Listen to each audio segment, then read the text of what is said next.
everyone, my name is Katrina and today I will be explaining to you how to solve problems involving impulse and momentum. So here I have a set of 4 questions and I will be teaching you how to solve all of these 4. Let's start with the first one. A soccer ball that weighs 0.43 kilograms moves with a velocity of 25 meters per second. What is its momentum? So here in the problem, it is asking for what our momentum is. And if we can recall the momentum triangle, it states that P or momentum is at the top and M and V or mass and velocity will be at the bottom sides of the triangle. If the problem is looking for mass or M, we are going to divide momentum and velocity. If the problem is looking for velocity, we will divide momentum and mass, and if the problem is looking for momentum, we will multiply mass and velocity. So since our problem is looking for our momentum, we have to identify the mass and velocity.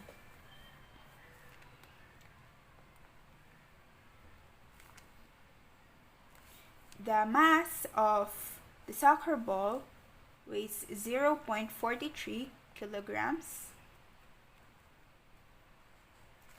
This is our mass. The velocity is 25 meters per second.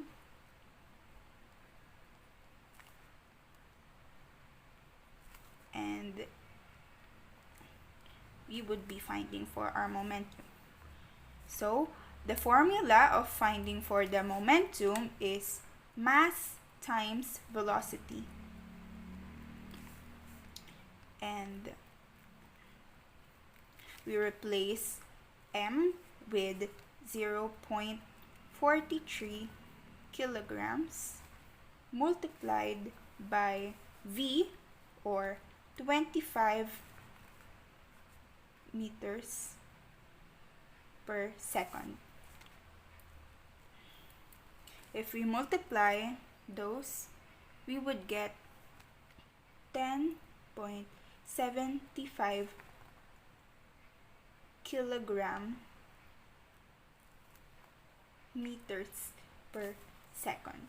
So the momentum would be 10.75 kilogram meters per second. Let us move on to the second question. A football player kicks a ball with a force of 37 newtons. Find the impulse on the ball if his foot stays in contact with the football for 0.04 seconds. What the problem is trying to find here is the impulse. So we have our given.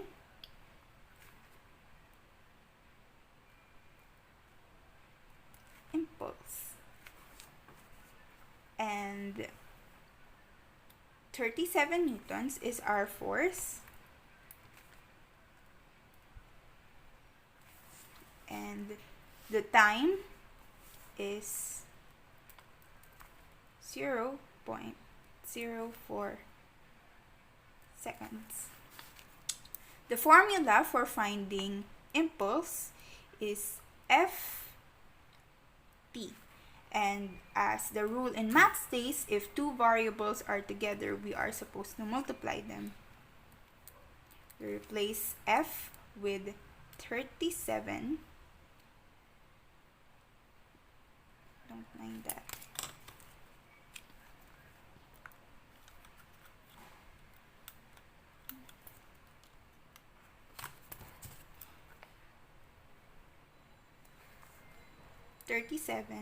Newtons multiplied by 0.04 seconds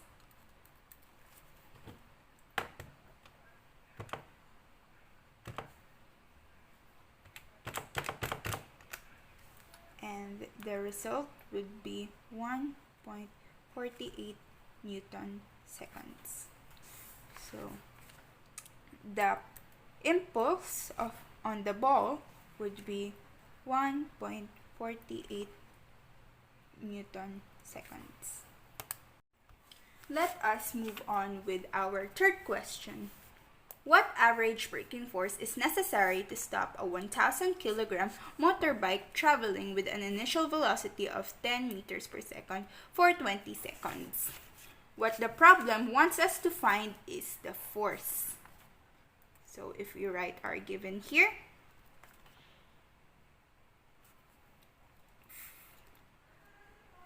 the impulse momentum theory states that Ft equals to m delta v, or force multiplied by time is equivalent to mass multiplied by change in velocity. So if we can identify the time here, it is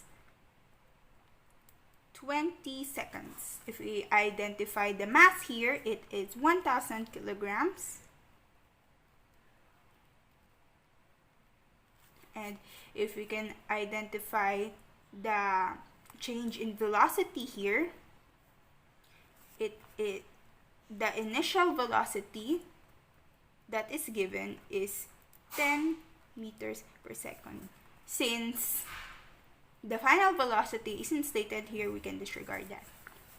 So now we want to remove the times here in this side because we only want to look for the force. So how we can do that is if we divide time in both sides. So we can put Ft divided by t equals m delta v over t. We cancel these two, which gives us F equals m delta v over t. We replace m with 1,000 kilograms. We replace delta v with 10 meters per second, and we replace time by 20 seconds. If we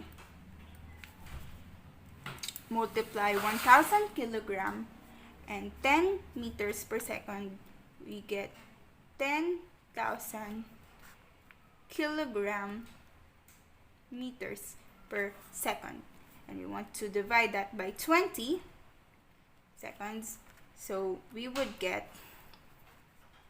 10,000 kilogram meters per second divided by 20 is 500 kilogram meters per second squared, or newtons, because kilogram meters per second squared is the same as newton. So the answer,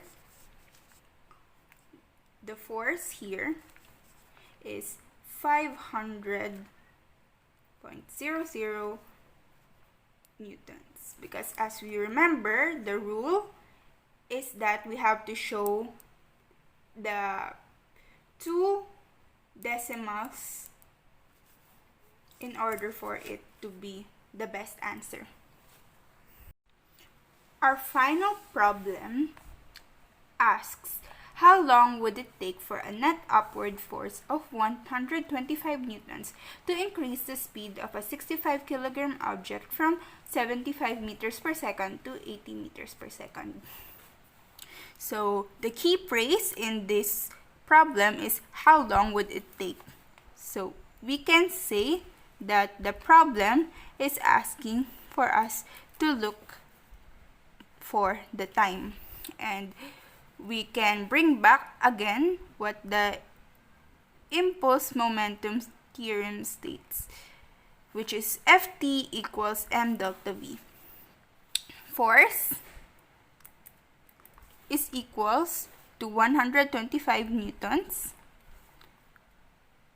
Mass is equals to 65 kilograms. And since we have delta v, it means that we are finding for the final velocity and the initial velocity. The final velocity in this problem is 80 meters per second, and the initial velocity is 75 meters per second. So now, since we are trying to look for the time, we don't need the force on this side. So once again, to get rid of this F, we have to divide F in both sides. It will look like this. Ft equals m delta v. F, we cancel. And it will become T equals m delta v divided by F.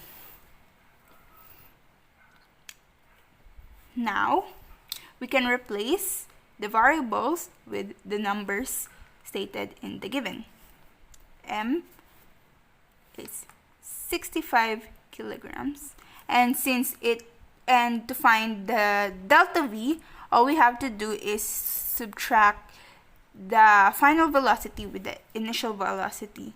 So it will be 80 meters per second subtract to 75 meters per second.